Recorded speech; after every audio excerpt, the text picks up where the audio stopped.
नमस्कार, आपके साथ मैं हूं अर्पिता आर्या। सुप्रीम कोर्ट की स्पेशल बेंच अब से कुछ ही देर में मेट्रो प्रोजेक्ट के लिए काटे जा रहे मुंबई के आर्य कॉलोनी में पेड़ काटने के मामले में सुनवाई करेगी और इस मामले में सुप्रीम कोर्ट को भेजी गई चिट्ठी को कोर्ट ने खुद ही याचिका में तब्दील कर लिया और अब से कुछ देर बाद सुप्रीम कोर्ट की स्पेशल बेंच इस पर सुनवाई करेगी। पिछले एक हफ्ते से इस मामले पर मुंबई की सड़कों पर प्रदर्शन हो रहा है। कई प्रदर्शनकारियों को गिरफ्तार भी किया गया। बॉम्बे हाईकोर्ट की ओर से करीब 3000 पेड़ों को काटने की इजाजत मिली थी।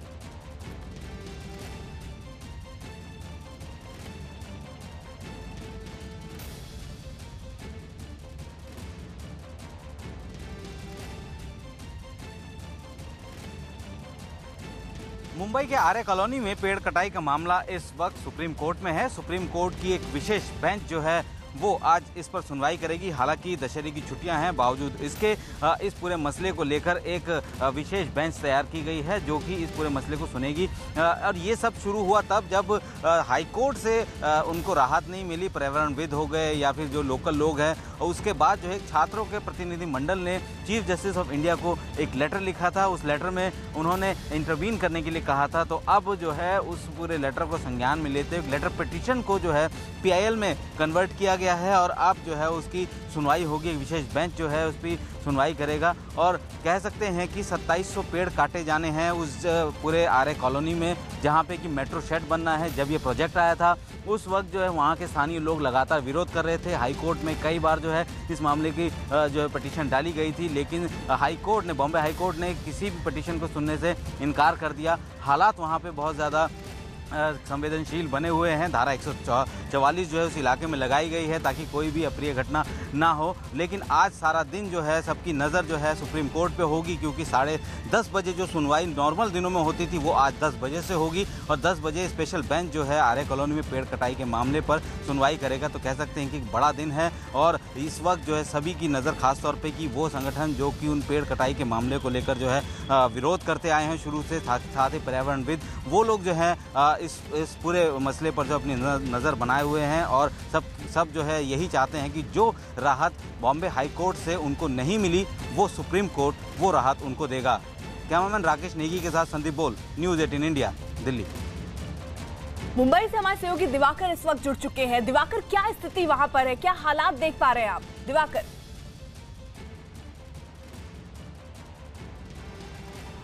देखिए मैं जो है इस वक्त आर्य कॉलोनी के रोड पर मौजूद हूं, जिसे झील देते हुए पुलिस ने खोला है। और ये जब झील दी गई है तो ट्रैफिक जब चालू हुआ है तो ट्रैफिक जो है वो जाम हो गया है, क्योंकि ये सामने जो है गोरेगांव चेकनाका है और इस तरफ देखिए पूरा ट्रैफिक जाम है। और इसीलिए खोला गया है क्योंकि जिन लोगों को छोड़ा जा रहा है वो उनकी ID कार्ड देखा जा रहा है, उनसे आइडेंटिटी पूछी जा रही है और क्या काम है पूछा जा रहा है, उसके बाद छोड़ा जा रहा है। और तमाम जो ट्रैफिक 2 दिनों से बंद था। हालांकि धारा 144 जो है अभी भी लागू है पूरे आर्य कॉलोनी में और पुलिस का बंदोबस्त भी काफी कड़ा है। हर जगह पर हम जब इस रास्ते से आ रहे थे तो उस जगह पर हर 100 मीटर से 150 मीटर पर एक बैरिकेडिंग है, पुलिस का पहरा है। तमाम आप देख सकते हैं गाड़ियों की यहाँ पे जब से ढील दी है थोड़ी पुलिस ने धारा 144 में, तो उसको देखते हुए यहाँ पे ट्रैफिक की समस्या हो गई। ये जो रास्ता आप देख रहे हैं सीधा जहाँ कारसेट बन रहा है, करीब 1 किलोमीटर का रास्ता है अंदर, वहाँ पे जाता है। तो ये जो परिस्थिति है, लोग जो है उनके जमावबंदी नहीं है, लोगों को इकट्ठा होने नहीं दिया जा रहा है। हमारे साथ जो प्रोटेस्टर्स हैं कुछ लोग मौजूद हैं, हम उनसे भी बात करने की कोशिश करेंगे। आप बताइए, आप लगातार आर्य के लिए प्रोटेस्ट कर रहे थे, आज सुप्रीम कोर्ट में सुनवाई है, क्या उम्मीद लगा के रखी सुप्रीम कोर्ट ने? बस एक ही उम्मीद है कि आज जो भी होगा एक राइजिंग होप होगा हमारे लिए एज ए स्टूडेंट, क्योंकि एज ए MSW स्टूडेंट मैं ये जानना चाहता हूँ कि जो भी प्रोटेस्ट के लिए अब तक जो स्टूडेंट स्ट्रगल कर रहे थे, आज भी 144 लगाया गया है। 2 दिन से 3 दिन से लगातार 144 है, जमावबंदी हो गई है। लोगों में बहुत डरावना महसूस हो रहा है कि यहाँ पे अंदर जाना भी मुश्किल हो गया है लोगों के लिए और स्टूडेंट्स के लिए। जब प्रोटेस्ट हुआ था तो किस तरह दिक्कत हो रही थी और आप किस तरह दिक्कत, क्या गिरफ्तार किया गया था कुछ लोगों को? हाँ, कई मेरे साथी थे, साथी में से कई टीस के बच्चे थे, कई कॉलेजेस के बच्चे थे, कई संस्था के बच्चे थे, NGOs के लोग थे, यूथ से, जिन्हें शुक्रवार की रात को गिरफ्तार किया गया था अनलॉफुल एक्टिविटी के अंडर 144, 353, 323 एक्ट के तहत उन्हें गिरफ्तार किया गया था। अंदर उन्हें बहुत परेशानी हो गई। उनके पेरेंट्स भी, मुझे इतना प्राउड फील हो कि उनके पेरेंट्स खुद बोल रहे हैं कि मेरे बच्चे जो भी करेंगे अच्छे करेंगे। अर्पिता, लोगों को इकट्ठा होने से रोका जा रहा है, 144 लागू है, पुलिस जो है लोगों को एक जगह जमा नहीं होने दे रही है और लोगों के मन में जो प्रोटेस्ट कर रहे थे, जिनके खिलाफ गिरफ्तार किया गया था, धाराएं लगाई गई हैं, वो लोग डर के चलते नहीं आ रहे। मैं आगे की तरफ आपको लेकर जाऊंगा, जो गोरेगांव मेन चेक नाका है, जहाँ जो गोरेगांव कॉलोनी का रास्ता है ये पूरा एरिया आप देख रहे हैं, ये पूरा एरिया जो है, ये सामने जो आपको गेट नजर आ रहा है, यही आर्य कॉलोनी का मेन गेट है और यहीं से आर्य कॉलोनी की तरफ जाते हैं। लेकिन यहाँ पर देखिए ट्रैफिक जाम इसलिए है क्योंकि यहाँ पर पुलिस ने बैरिकेडिंग की हुई है। पुलिस जो है, जो लोग अंदर जा रहे हैं वहाँ पर उनको जो है चेकिंग कर रही है, इसके बाद छोड़ा जा रहा है क्योंकि अंदर काफी कड़ा बंदोबस्त है। हम लोग अंदर गए थे, वहाँ पे देखा था कि पुलिस जो है वहाँ पे 1 से 2 लोग से ज्यादा लोगों को खड़ा नहीं होने दे रही है और खड़ा नहीं होने देने के चलते जो है लोग अंदर आने से डर रहे हैं। तमाम जो लोग हैं वो जो है यहाँ पर फंसे हुए हैं। ये जबरदस्त ट्रैफिक सिर्फ इसीलिए है क्योंकि जो है पुलिस ने आगे बैरिकेडिंग किया हुआ है, गाड़ी लगाई हुई है और इसलिए यहाँ पे ट्रैफिक आपको नजर आ रहा है। आपको मैं दिखाने की कोशिश करूंगा, थोड़ा दूरी जरूर है, सामने की तरफ जो हाईवे का एरिया है, वेस्टर्न एक्सप्रेस हाईवे का, उसी के पास पुलिस ने पिछले 3 दिनों से जबरदस्त तरीके से सुरक्षा इंतजाम लगा रखा है। कड़ा पहरा है, किसी को बिना चेकिंग के अंदर आने नहीं दिया जा रहा है। ये देखिए, मैं चलने की कोशिश कर रहा हूँ और यहाँ दिखाने की कोशिश कर रहा हूँ। जिसको मौका मिला है लोग पैदल चल रहे हैं क्योंकि ट्रैफिक बहुत ज्यादा है। और जिस तरह से सुप्रीम कोर्ट में सुनवाई है, जो प्रोटेस्टर्स हैं जिन्होंने 3 दिनों तक प्रोटेस्ट किया, वो जो है उनकी उम्मीद सुप्रीम कोर्ट के ऊपर टिकी हुई है क्योंकि हो सकता है उन्हें सुप्रीम कोर्ट से राहत मिले, क्योंकि मुंबई हाई कोर्ट ने तमाम जो याचिकाएं डाली गई थी वो उसे खारिज करते हुए आर्य को सरकारी जगह बताया था और वृक्ष को काटने में कोई उन्होंने कहा था कि हाँ ठीक है, हम आदेश देते हैं कि वृक्ष को काट दिया जाए। लेकिन जिस तरह से हंगामा पिछले 3 दिनों में हुआ था, उसके चलते जो है काफी यहाँ पे हंगामा हुआ था और उसके चलते 29 लोगों को गिरफ्तार किया गया था। आईपीसी की धारा 353 लगाई गई थी, यानी सरकारी काम में बाधा डालना, और लोग इसी से डरे हुए हैं। जो प्रोटेस्टर्स हैं वो बाहर अब तभी आएंगे, उनका कहना है कि बाहर तभी आएंगे जब सुप्रीम कोर्ट में हियरिंग शुरू होगी और सुप्रीम कोर्ट का फैसला आ जाएगा। लेकिन फिर भी मैं कुछ लोगों से फिर बात करने की कोशिश करूंगा। गेट पे आपको सुरक्षा व्यवस्था दिखाने की कोशिश करता हूं। मैं पहुंच गया हूं यहाँ पे, आप देखिए, और ये मेन गेट कॉलोनी का। ये देखिए, तमाम बड़ी संख्या में पुलिस बंदोबस्त है सामने। पुलिस बंदोबस्त आपको यहाँ पे तमाम जो क्यूआरटी की टीमें हैं, एसआरपीएफ की टीमें हैं, मुंबई पुलिस के लोग हैं, आला अधिकारी, वो मौके के सामने जो है ये जो है यहाँ पर, ये देखिए सामने, मेरे सामने देखिए पुलिस का बंदोबस्त है साथ में, और यहाँ पे गाड़ियों की चेकिंग हो रही है। बिना चेकिंग के छोड़ा नहीं जा रहा है, लोगों से पूछा जा रहा है, उसके बाद छोड़ा जा रहा है। ये देखिए तमाम, इसीलिए ट्रैफिक लगा हुआ है। तो बड़ी संख्या में यहाँ पर पुलिस बल अब भी तैनात है, 144 लागू है। थोड़ी सी ढील जरूर है कि ट्रैफिक को चालू किया गया है, लेकिन जिस तरह से दिक्कतें यहाँ पे हो रही हैं लोगों को, ट्रैफिक जबरदस्त है। पुलिस के लोग यहाँ पे चले, एसीपी खुद मौजूद हैं। सर किस तरह से व्यवस्था का इंतजाम है? अभी अच्छा है सुरक्षा व्यवस्था, अभी ट्रैफिक नॉर्मल हो गया। सब लोगों को चेकिंग करके अंदर छोड़ा जा रहा है। लोगों को कुछ चेकिंग ज्यादा नहीं है, नॉर्मल है। अभी नॉर्मल ट्रैफिक चालू है, नॉर्मल है। लोग पुलिस के लोग लगे हुए हैं इस पूरी सिक्योरिटी में, आर्य कॉलोनी में? टोटली लोग तो अंदाजा नहीं, लेकिन है इधर नाके पे अच्छा है, नॉर्मल है। तो यहाँ पर पुलिस कह रही है कि नॉर्मल है, लेकिन 144 धारा जो है वो अभी भी लागू है। लोगों के जमावबंदी पर जो है वो मना किया जा रहा है, लोगों को जमा नहीं होने दिया जा रहा है, और जमा हो रहे हैं तो पुलिस उनके खिलाफ एक्शन ले रही है। तो यहाँ पर जो स्थिति आप देख रहे हैं, यहाँ पर आपको नजर आ रही है, पूरी चेकिंग यहाँ पे की जा रही है, क्योंकि अंदर का जो पुलिस को भी इंतजार है कि सुप्रीम कोर्ट में सुनवाई होगी, सुप्रीम कोर्ट सुनवाई का फैसला क्या आता है उस पर सब कुछ डिपेंड है। तो जाहिर सी बात है यहाँ पे सुरक्षा व्यवस्था काफी कड़ी है, बैरिकेडिंग है, पुलिस की गाड़ियों की बैरिकेडिंग भी की गई है। साथ में आप देख सकते हैं कि किस तरह की स्थिति पूरी आर्य कॉलोनी में है। वहीं मुंबई के आर्य कॉलोनी में पुलिस तैनात है, लोगों के आने जाने के लिए थोड़ी राहत दी गई है, लेकिन वहां धारा 144 अभी लागू है।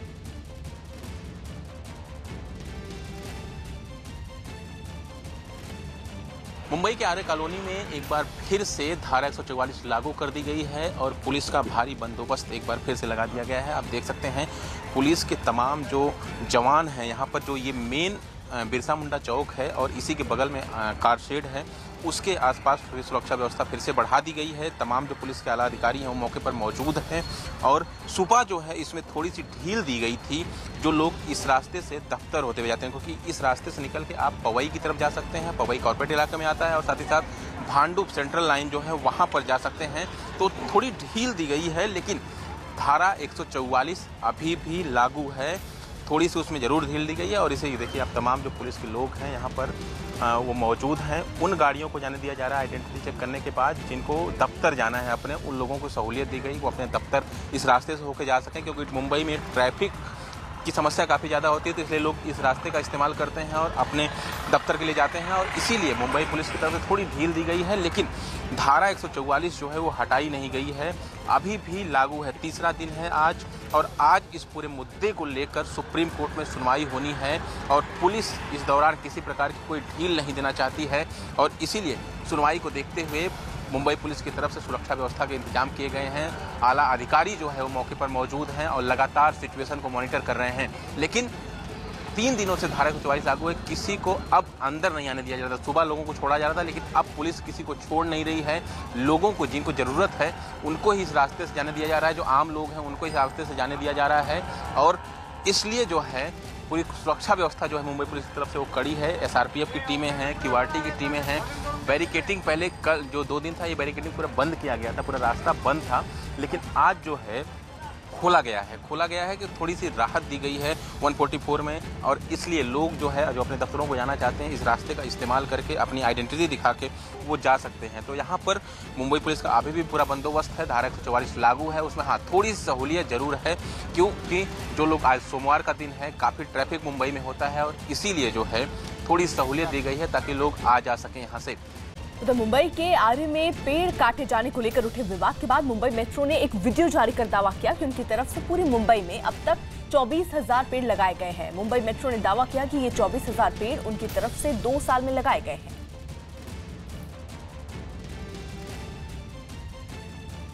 तो गुजरात के जूनागढ़ में जोरदार बारिश के बाद एक पुल गिर गया। जिस वक्त पुल गिरा, उस वक्त पुल पर से गाड़ियां गुजर रही थीं और वो गाड़ियां भी पुल के साथ नदी में समा गई। इस हादसे में कई लोग घायल हो गए, जबकि आसपास मौजूद लोगों ने गाड़ियों में फंसे लोगों को किसी तरह बाहर निकाला। बताया गया कि भारी बारिश के बाद नदी में आई बाढ़ की वजह से पुल गिरा था। पुल गिरने की वजह से कई इलाकों का संपर्क टूट गया। तो ये जूनागढ़ गुजरात की तस्वीरें आप देख रहे हैं। पुल किस कदर ये टूटा है। हालांकि जिस वक्त ये पुल टूटा, उस वक्त वहां कई गाड़ियां, आप तस्वीरों पर भी देख पा रहे होंगे, कई लोग गाड़ियों में ही ऐसे फंस कर रह गए। आसपास के जो लोग थे वो बढ़ चढ़कर सामने आए, लोगों को वहां से निकाला।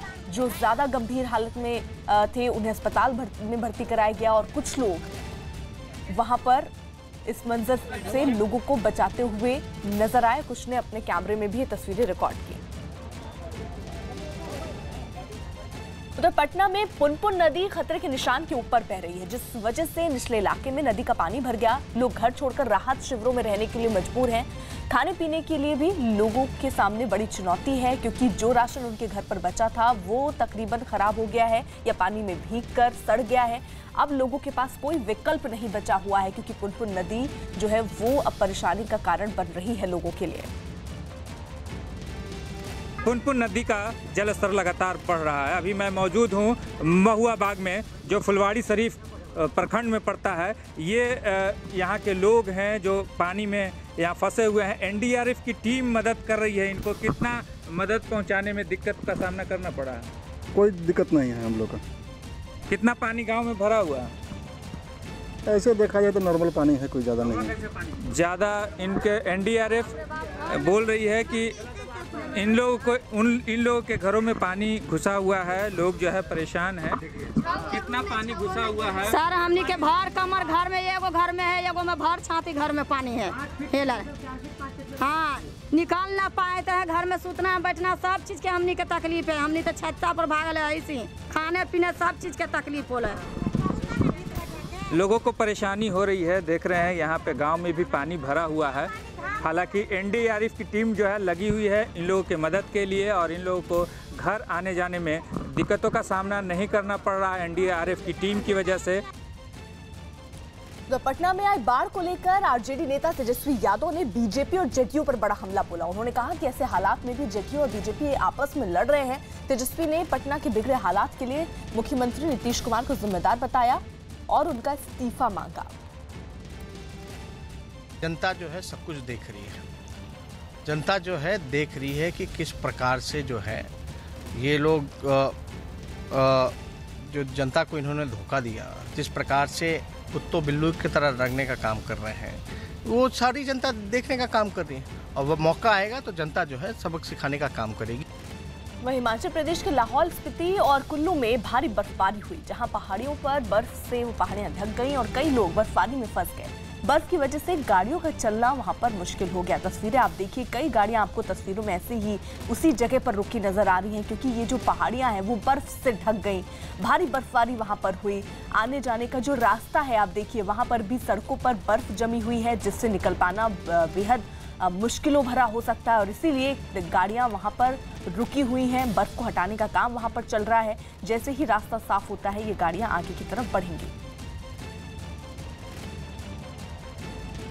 महानवमी पर 0 डिग्री तापमान के बीच बर्फबारी में सेना के 3 जवान गरबा करते नजर आए, जिसका वीडियो केंद्रीय मंत्री जितेंद्र सिंह ने शेयर करते हुए लिखा कि जवानों के जज्बे को सलाम, कुछ बात है कि हस्ती मिटती नहीं हमारी। अनिल विज ने अंबाला कैंट इलाके में चुनाव प्रचार किया और इस दौरान उन्होंने सदर बाजार में कार्यकर्ताओं के साथ चाय पर चर्चा की और देशभक्ति के गीत गाए। न्यूज 18 से एक्सक्लूसिव बातचीत में अनिल विज ने कांग्रेस पर बड़ा हमला बोला।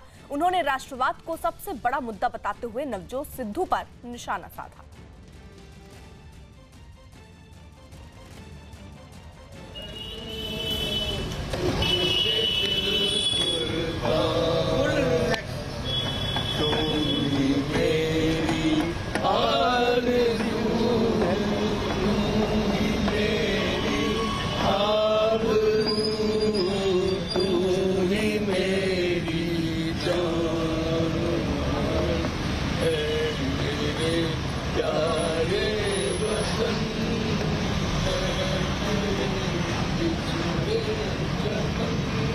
जवानों अपने खून पे ये इल्जाम ना आए, माता कह के मेरे बेटे वक्त पड़ा तो काम ना आए।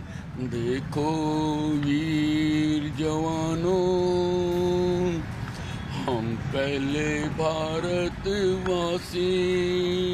हरियाणा की अंबाला कैंट विधानसभा सीट से लगातार छठी बार अनिल विज मैदान में है। हरियाणा में फिलहाल वो कैबिनेट मंत्री हैं और एक बार फिर से चुनाव मैदान में हैं।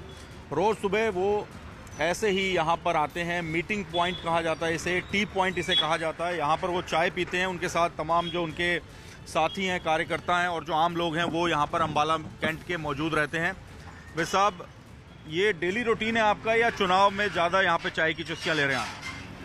नहीं, ये तो 23 साल से हम यहाँ पर ऐसे ही बैठते हैं, अखबारें पढ़ते हैं, हालचाल पूछते हैं, गपशप करते हैं, शहर का सुख दुख पता लग जाता है यहाँ पर बैठ के।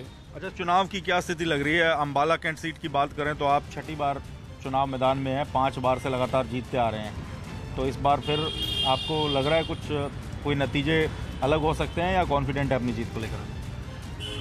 देखिए, फैसला तो जनता करती है, लेकिन अंबाला छावनी में अगर कोई विकास कराया है तो मैंने कराया है। आज तक कोई पार्टी यहाँ पर एक भी काम नहीं करा सकी। कांग्रेस का तो कप्तान ही भाग गया, राहुल गांधी हिंदुस्तान छोड़ के भाग गया, बाहर चला गया। कांग्रेस ने तो हमें वॉकओवर दे दिया, हमारे सामने तो कोई है ही नहीं। और कांग्रेस की जो फूट है, जिस कदर वो लड़ रहे हैं पिछले 5 साल से, जिस कदर लड़ रहे हैं, इतनी लड़ाई मैंने आज तक किसी पॉलिटिकल पार्टी में नहीं देखी। हरियाणा के पूर्व मुख्यमंत्री भूपेंद्र हुड्डा ने न्यूज 18 से एक्सक्लूसिव बातचीत में दावा किया कि राज्य में कांग्रेस को 40 सीटें मिलेंगी और फिर कांग्रेस की सरकार बनेगी। जो जिस हिसाब से जन समर्थन मिल रहा है और जिस हिसाब से जोश है कार्यकर्ताओं में, उसके आधार पर मैं कह सकता हूं हरियाणा में कांग्रेस की सरकार बनने जा रही है। 90 में से कितनी सीट? देखिए, बहुमत आएगा कांग्रेस पार्टी का। बहुमत समझो 46 से ऊपर बहुमत शुरू हो जाता है, बहुमत आएगा। भूपेंद्र हुड्डा ने चुनावी माहौल में राहुल गांधी के विदेश जाने और अशोक तंवर के कांग्रेस छोड़ने पर उठे सवाल का भी जवाब दिया। कोई इनफाइटिंग नहीं है पार्टी में। बाकी इस्तीफा देना ये तो व्यक्तिगत फैसले हैं, जो कर।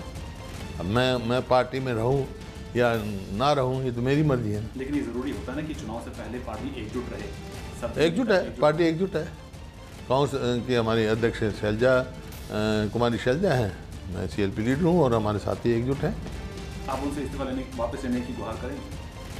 नहीं, मैं ना किसी को देने की करता ना लेने की करता हूँ।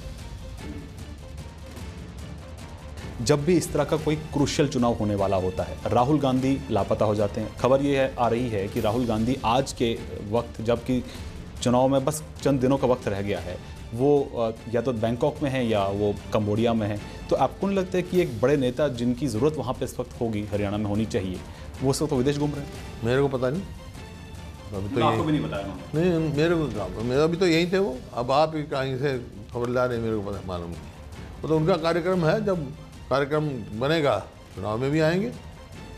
पर आप चाहते हैं कि उनको यहाँ रहना चाहिए चुनाव के दौरान? चुनाव के दौरान यहीं रहेंगे। अभी काम शुरू होगा जब यहीं होंगे, जहाँ से भी उनका वो आएगा, कार्यक्रम बनेगा उनका। टिकट बंटवारे से नाराज होकर कांग्रेस पार्टी से इस्तीफा देने वाले अशोक तंवर अब खुलकर कांग्रेस के विरोध में उतर आए हैं। गुरुग्राम में निर्दलीय उम्मीदवार गजत सिंह कबलाना का समर्थन करते हुए अशोक तंवर ने कहा कि कांग्रेस अपने सबसे बुरे दौर से गुजर रही है और उसकी बुरी तरह से हार होगी। कांग्रेस के भी और हरियाणा के दुश्मनों को सबको सफाया होगा। वो बहुत गलत रहा है। ऐसी कांग्रेस हमने सोच करके आज से 25 से 26 साल पहले ज्वाइन नहीं करी थी। हमने अपना प्रचार प्रसार शुरू कर दिया है और ये जितने साथी जिन्होंने मेहनत करी है, मैं समझता हूँ कि इनको पार्टी देती तो पार्टी का ग्राफ भी बढ़ता, पार्टी का नंबर भी बढ़ता। अब ये सारे साथी जीत करके आएंगे और सरकार में इनकी महत्वपूर्ण भूमिका होगी।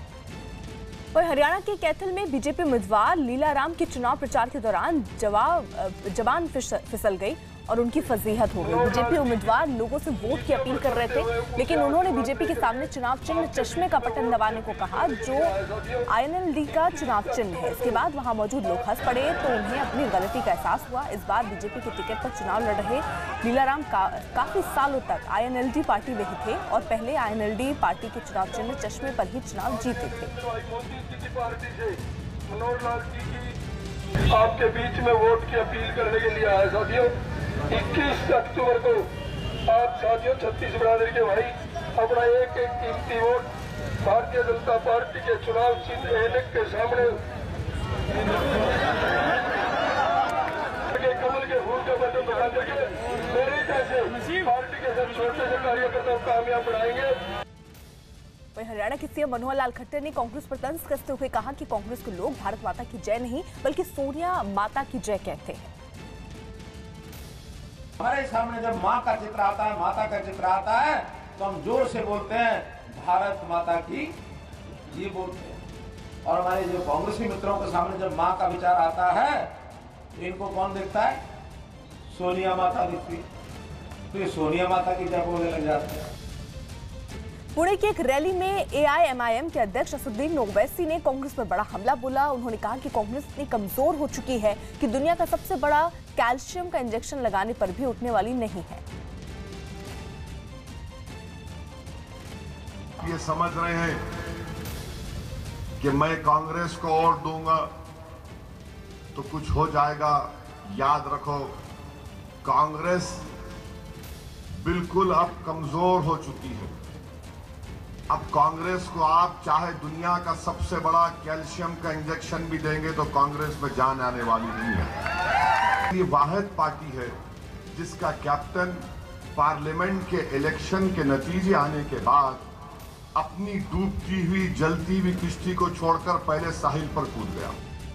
वहीं ओवैसी ने पीएम मोदी और बीजेपी पर हमला करते हुए कहा कि जब से बीजेपी की सरकार आई है मॉब लिंचिंग बढ़ गई है। ओवैसी ने पुणे में एक रैली को संबोधित करते हुए कहा कि शिवसेना और बीजेपी देश में नफरत फैला रहे हैं। जब से बीजेपी पावर में आई है मॉब लिंचिंग में इजाफा हुआ है। जब से बीजेपी पावर में आई है एक मंसूबाबंद तरीके से मुस्लिम अक़लियत को निशाना बनाया जा रहा है। इतनी नफरत बीजेपी और शिवसेना ने पूरे भारत में फैला दी है। हाउडी मोदी में मोदी साहब बोलते हैं कि everything is good. What is good? What have you done to this great country, I say? Mumbai के आर्य कॉलोनी में पेड़ों की कटाई पर रोक लगा दी है। अब इस मामले पर 21 अक्टूबर को अगली सुनवाई होगी। सुप्रीम कोर्ट ने इस दौरान महाराष्ट्र सरकार से हलफनामा भी मांगा। इससे पहले सुप्रीम कोर्ट की स्पेशल बेंच ने कहा कि आर्य कॉलोनी में आगे पेड़ नहीं कटेंगे। सुप्रीम कोर्ट के इस आदेश पर महाराष्ट्र सरकार ने हामी भरी है। तो सुप्रीम कोर्ट ने मुंबई के आर्य कॉलोनी में पेड़ों की कटाई पर फिलहाल रोक लगा दी और अब इस पूरे मामले पर 21 अक्टूबर को अगली सुनवाई होगी। साथ ही साथ सुप्रीम कोर्ट ने महाराष्ट्र सरकार से एक हलफनामा भी मांगा है और ये भी सवाल पूछा कि अभी तक कितने पेड़ काटे जा चुके हैं। इससे पहले सुप्रीम कोर्ट की स्पेशल बेंच ने कहा कि आर्य कॉलोनी में आगे पेड़ अब नहीं कटेंगे अगली सुनवाई तक। तो स्टेट ऑफ महाराष्ट्र की तरफ से और मेट्रो की तरफ से ये इन्फॉर्म किया गया कि जो ट्री कटिंग का काम था, जो पेड़ गिराने का काम था, वो एक्चुअल में हो चुका है। इसलिए उल्टा ऐसा कहा गया कि अभी फर्दर कटिंग ऑफ ट्रीज की ज़रूरत नहीं है। कोर्ट ने वो स्टेटमेंट रिकॉर्ड किया है, स्टेटस को with regard to cutting of trees दिया है, क्योंकि अभी कुछ करना है ही नहीं। अगली सुनवाई 21 अक्टूबर को फॉरेस्ट बेंच के सामने होगी। सुप्रीम कोर्ट ने सॉलिसिटर जनरल साहब का बयान रिकॉर्ड पे ले लिया है कि जो पेड़ काटने थे अब तक कट गए हैं और आगे और कोई पेड़ नहीं काटा जाएगा। हमने ये रिक्वेस्ट किया था कि जो पेड़ कटे हैं उसके क्लियरिंग के बहाने और कुछ नए पेड़ ना कटे। तो सुप्रीम कोर्ट ने ये कह दिया कि अगली सुनवाई तक जो यथास्थिति है वही बनी रहे। हमारे साथ हमारे दो सहयोगी इस वक्त जुड़ चुके हैं। सुप्रीम कोर्ट के बाहर से एहतशाम हमारे साथ इस वक्त जुड़े हुए हैं, साथ ही साथ दिवाकर भी हमारे साथ मुंबई से जुड़े हुए हैं। एहतशाम, कोर्ट ने क्या कहा, जरा विस्तार से बताइए। देखिए, सुप्रीम कोर्ट ये जानना चाहती थी कि क्या वो जो इलाका है आर्य कॉलोनी का, जिसको फॉरेस्ट कहा जा रहा है, वो तकनीकी तौर पे जो कागज़ों में वो एक फॉरेस्ट था या नहीं, वो एक इको सेंसिटिव जोन था या नहीं। तो इस पर मतभेद है। सरकार की तरफ से ये कहा जा रहा था कि वो एक फॉरेस्ट नहीं कहा जा सकता, उसको कोई भी पेपर्स ऐसे नहीं है। उन्होंने एक हवाला दिया केंद्र सरकार के एनवायरनमेंट मिनिस्ट्री की, जिसमें ये कहा गया था कि सरकार का ये प्रपोजल है कि उसको एक फॉरेस्ट में कन्वर्ट किया जाएगा, टेक्निकली एक फॉरेस्ट डिक्लेयर किया जाएगा, लेकिन वो नोटिफिकेशन, फाइनल नोटिफिकेशन सरकार का नहीं आया, इसलिए वो किसी भी तरह से एक फॉरेस्ट यानी जंगल उसे नहीं कहा जा सकता। लेकिन वहीं जो याचिका करता है उनका ये कहना था, उन्होंने अपनी तरफ से पेपर्स दिखाए और ये कहा कि ये एक डी क्लास्ड फॉरेस्ट था, यानी कंप्लीटली एक फॉरेस्ट नहीं था लेकिन डी क्लास्ड फॉरेस्ट है, जैसा कि बीएमसी के पेपर्स कहते हैं। तो सुप्रीम कोर्ट ने उसका नोटिस लिया और ये कहा कि जो पेपर्स दिखाए गए हैं उससे ये लगता है कि ये एक डी क्लास्ड फॉरेस्ट है, लेकिन अभी मेरिट पे कोई बात नहीं हुई। सुप्रीम कोर्ट ने कहा कि इस मामले को विस्तृत तौर पर जो एनवायरनमेंट बेंच है, सुप्रीम कोर्ट में एक एनवायरनमेंट बेंच है जो इस तरह के मामलों को देखता है, और चूंकि अभी वैकेशन है वो बेंच नहीं बैठी है, तो 14 तारीख के बाद जब कोर्ट खुलेगा तब उसमें वो मामला जाएगा और वैकेशन बेंच तय करेगी कि वो फॉरेस्ट था या नहीं, वो एक इको सेंसिटिव जोन कहलाएगा या नहीं। ये अब सुप्रीम कोर्ट आगे तय करेगा। लेकिन कोर्ट ने प्रथम दृष्टि आज ये माना है कि पेपर से लगते हैं कि वो एक डी क्लास फॉरेस्ट था, इसलिए अभी किसी भी तरह के पेड़ काटने से सुप्रीम कोर्ट ने रोक लगाया है। जो सॉलिसिटर जनरल तुषार मेहता, जो कि बीएमसी और महाराष्ट्र गवर्नमेंट की तरफ से यहाँ पे जिरह कर रहे थे, उन्होंने खुद भरोसा दिलाया कि जितने पेड़ काटने थे अभी मौजूदा तौर पे वो काट लिए गए हैं। सरकार का कोई आगे इरादा नहीं है पेड़ काटने का, तो अब पेड़ काटने का कोई सवाल नहीं है। इसलिए अगली सुनवाई जो कि 21 अक्टूबर को होगी, तब तक के सुप्रीम कोर्ट ने यथास्थिति बरकरार रखने को कहा है। इसका मतलब ये होता है कि पेड़ तो नहीं कटेंगे, लेकिन जो कंस्ट्रक्शन अगर सरकार करना चाहती है, किसी तरह का निर्माण, तो वो भी नहीं हो पाएगा। तो अगले सुनवाई तक 21 तारीख तक बिल्कुल जैसे कि तैसे यथास्थिति बनी रहेगी और उसके बाद देखा जाएगा कि सुप्रीम कोर्ट आगे क्या तय करता है। ठीक है, अच्छा बने रहिए आप हमारे साथ। दिवाकर भी हमारे साथ मौजूद है। दिवाकर, आपके साथ वो लोग मौजूद थे जो लगातार इसका विरोध कर रहे थे। अब ये आदेश जो सुप्रीम कोर्ट की तरफ से फिलहाल आया है, उसको किस तरीके से देख रहे हैं लोग?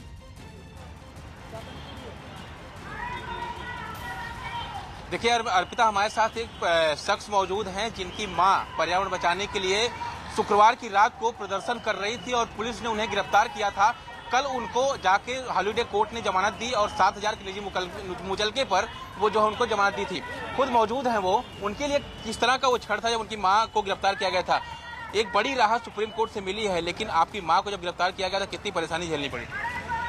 शुक्रवार को रात को जब हम लोग वहाँ पे रिक्वेस्ट कर रहे थे कि पेड़ अंदर काटे जा रहे थे, पर हम लोग रिक्वेस्ट कर रहे थे जहाँ मेट्रो कार शेड बन रहा है, हम लोग सिर्फ रिक्वेस्ट कर रहे थे और पुलिस ने अचानक से हमको, मेरी माँ को और हमारे दोस्त को, बच्चों को अरेस्ट कर लिया और गाड़ी में डाल दिया। और फिर रात को 3 बजे यह अरेस्ट हुआ और उनको दहीसर पुलिस स्टेशन लेके गए।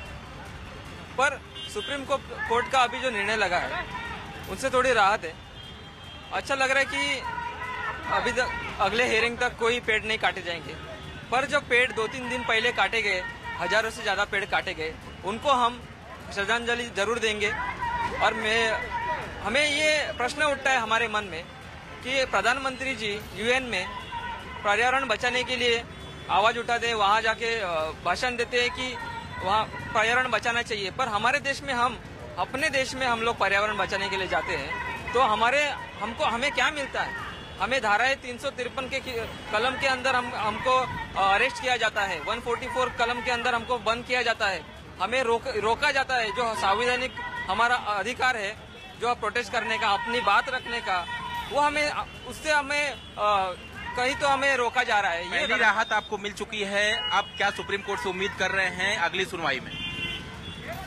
अब तो राहत है, आज जो फैसला दिया है, पर अगली सुनवाई जब होगी तो हमारे न्याय व्यवस्था पे पूरा विश्वास है कि ये हमारे पक्ष में लगेगा, आरे के पक्ष में लगेगा और ये इस पेड़ काटने पर पूरा रोक लगेगा। यही हमारी अपेक्षा है सुप्रीम कोर्ट से। कारशेड को लेकर आपका विरोध रहा है, क्या कहना चाहेंगे? हमारा विरोध सिर्फ कारशेड को ही है, मेट्रो को नहीं है, क्योंकि कारशेड जो बन रहा है आरे में, आरे जंगल है और जंगल में कोई भी प्रोजेक्ट नहीं आना चाहिए, क्योंकि जंगल में पेड़ कटेंगे, पेड़ कट रहे हैं, पेड़ कटेंगे और जो आरे को एक मुंबई का लंग कहते हैं, आखिरी लंग कहते हैं, वो जब नष्ट होगा, धीरे धीरे करके ये नष्ट होगा तो हमारे लोगों को राहत की खबर है आपके लिए। जी अभी तो और लोग हैं, बिल्कुल, यानी दिवाकर देखिए एक राहत की खबर फिलहाल उनके लिए है ही। फिलहाल बहुत बहुत शुक्रिया आप दोनों का तमाम जानकारी के लिए। उधर रक्षा मंत्री राजनाथ सिंह आज फ्रांस के 2 दिन के दौरे पर जा रहे हैं। राजनाथ सिंह वहां रफेल शस्त्र की पूजा करेंगे और उसके बाद फ्रांस से हुई डील के तहत पहला रफेल विमान लाएंगे। तो रक्षा मंत्री आज फ्रांस जाएंगे, 2 दिन का उनका कार्यक्रम, और वहां पर शस्त्र पूजा करेंगे और उसके बाद फ्रांस से जो डील हुई है रफेल की, उसके तहत पहला रफेल विमान वो लाएंगे।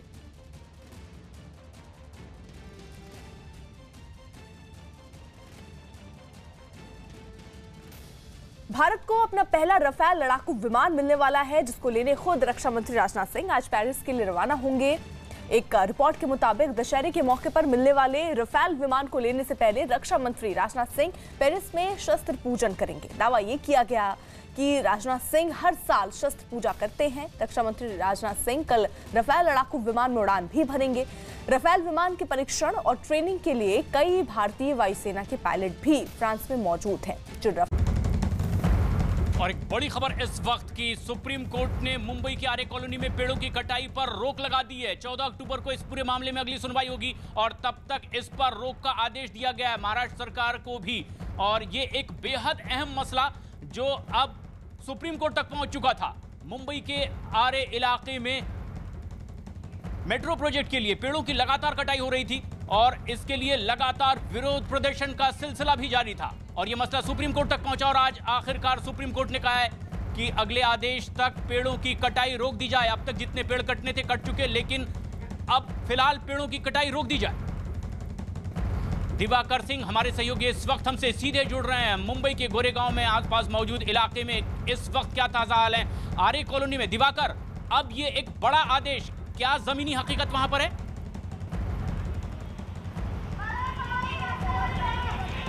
बहुत ही बड़ा आदेश है प्रशांत। सुप्रीम कोर्ट ने जो रोक लगाई है, लोगों की उम्मीद जो थी सुप्रीम कोर्ट से वो एक तरह से पूरी होती नजर आ रही है।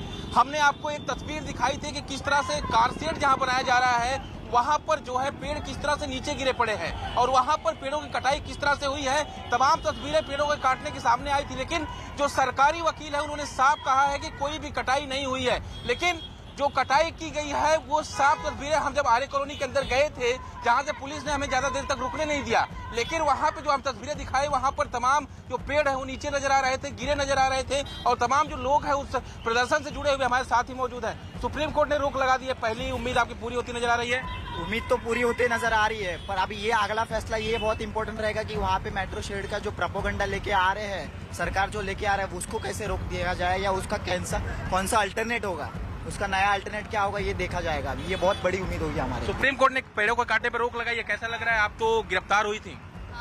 अभी तो मतलब वो किया है तो अच्छा ही किया है, पर हमारे पहले ही इतने पेड़ काटे उसका क्या, और फिर मेट्रो कारशेड का क्या करेंगे फिर आगे, वो सिर्फ ये करना है। और मुझे तो अरेस्ट किया था, और अभी भी नहीं कुछ हमारे साइड से लगा तो हम फिर से आंदोलन करेंगे। मैं तो फिर से मुझे अटक किया तो भी चलेगा, पर हम यहाँ पे नहीं रुकने वाले हैं। यहाँ पे हम नहीं रुकने वाले हैं। अगर हमको फिर से गिरफ्तार करते हैं, लेकिन हम पर्यावरण बचाने के लिए आंदोलन करेंगे, ये प्रदर्शनकारियों का कहना है। लेकिन जिस तरह से कोर्ट में सुप्रीम कोर्ट ने सरकार को फटकार लगाई है, जिस तरीके से रात में जो है पेड़ को काटा गया, अब सुप्रीम कोर्ट ने कहा है कि आप इसका सबूत दीजिए कि जो आर्य का एरिया है वो सरकारी लैंड है। हालांकि जो इन याचिकाकर्ताओं के वकील है उन्होंने साफ कहा कि जो लैंड है, जब संजय गांधी नेशनल पार्क बना था उस वक्त ही आर्य को जो है वो जंगल घोषित कर दिया गया था। अब सरकार के लिए चुनौती ये है कि उसे सबूत देना है कोर्ट में, और कोर्ट में सबूत देने के लिए सरकार क्या करती है, क्योंकि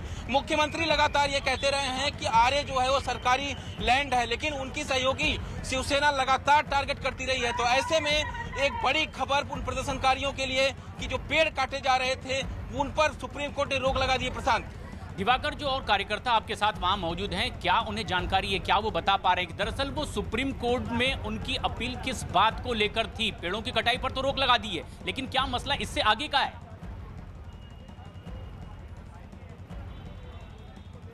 देखिए, पूरा मामला क्या है, जो कारशेड बन रहा था उसको लेकर लगातार लोगों का विरोध चल रहा था। ये बताइए, कारशेड को लेकर विरोध चल रहा था, कारशेड शिफ्ट करने के लिए आप मांग कर रहे थे कि आर्य कॉलोनी में ना बनाया जाए, लेकिन अभी सिर्फ पेड़ों पर कटाई पर रोक लगी है। आगे क्या उम्मीद कर रहे हैं कोर्ट से?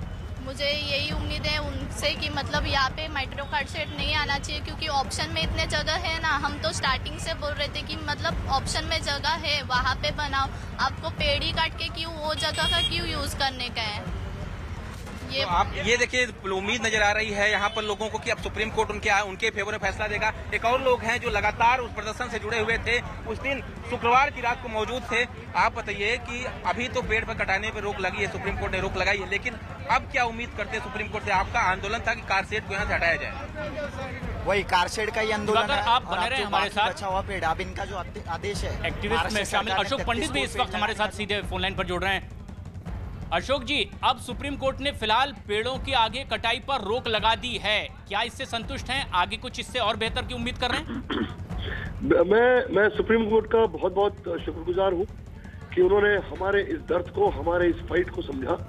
और मैं ये कहना चाहता हूं कि जो आज महाराष्ट्र गवर्नमेंट ने जो प्ली लिया हुआ है सुप्रीम कोर्ट में कहकर कि हम आगे चल के किसी पेड़ को नहीं काटेंगे, इसका मतलब यह है कि इन्होंने जो 2700 पेड़ जो काटे 2 रातों में 2 दिनों में, इन्होंने ये क्राइम कमिट किया है, इन्होंने ये मैसेकर किया है और इन्होंने गलत काम किया हुआ है। इसको इन्होंने आज सुप्रीम कोर्ट में मान लिया है इनडायरेक्टली। अगर इनका ये विश्वास था कि इन्होंने जो काम किया सही काम किया है, तो इनको यही प्ली सुप्रीम कोर्ट में लेना चाहिए था। ये पीछे क्यों हट गए आज, और आज क्यों कह रहे हैं कि हम आगे से पेड़ नहीं काटेंगे?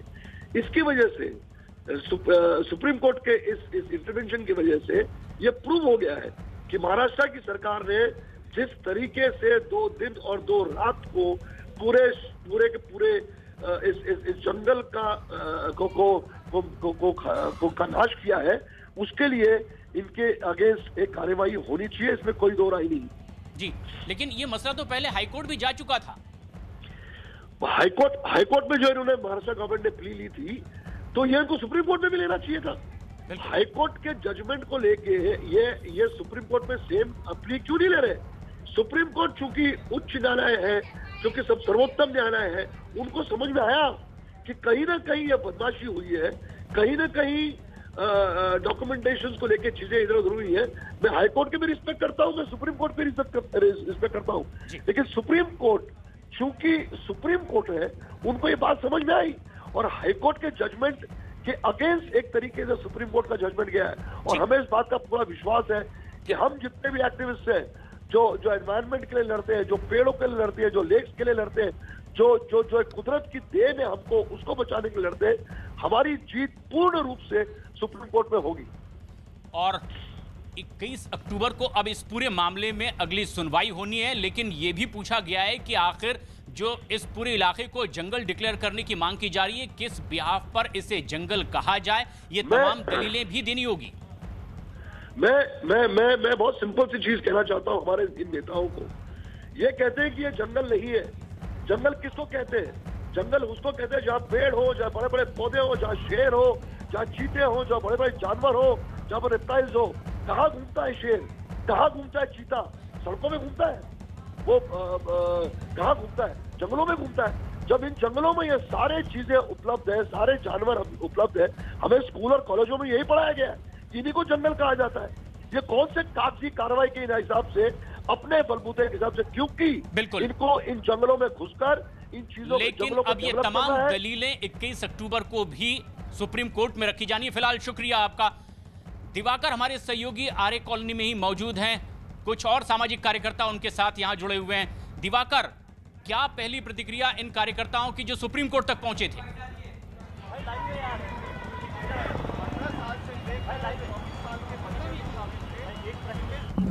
First and foremost, a happy Navami to you. And on Navami day, it is very good that the Supreme Court, moved by these young law students, has seen fit to record the Solicitor General's statement that there will be no further cutting of trees in the RA forest.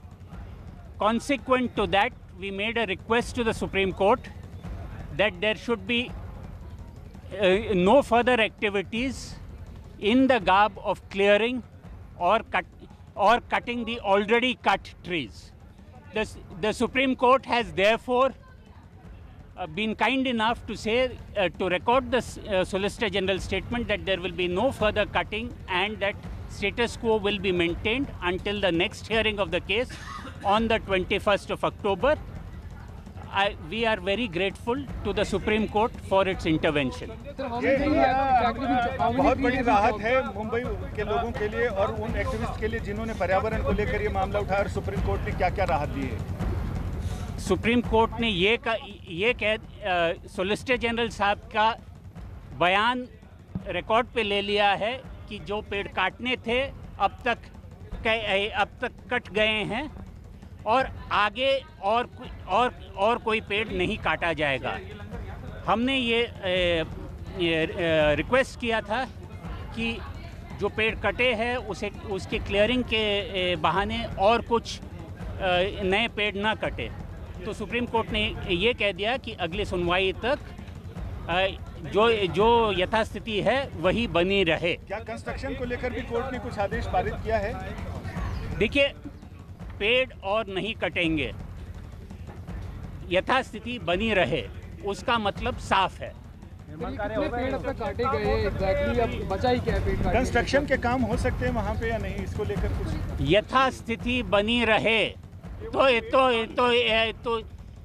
जो अब तक पेड़ काटे गए हैं उसी यथास्थिति चलती रहेगी। 21 अक्टूबर तक तो मुझे नहीं लगता है और कुछ होने वाला है। शुक्रिया।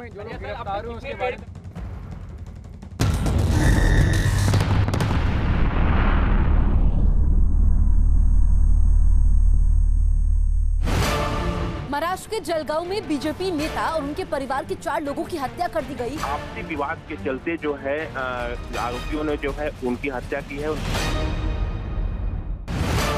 दिल्ली के राजौरी गार्डन में सूरज नाम के 12वीं के नाबालिग छात्र की पीट कर हत्या कर दी गई।